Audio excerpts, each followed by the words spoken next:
How to fix Wi-Fi name not showing issue on Android. Hello everyone, if the Wi-Fi name is not showing on your Android, then follow these steps to resolve the issue.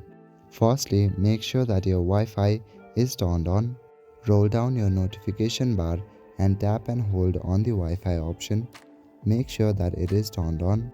Tap on Details to go to Wi-Fi settings. Refresh the list of available networks.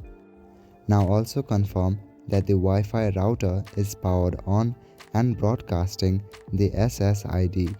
Log into the router settings through a browser or app to verify the SSID broadcast option is enabled.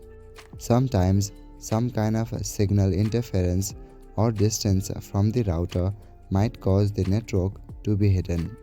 So to resolve this kind of issue, make sure to go closer and check again. Also, don't forget to give your device a quick restart.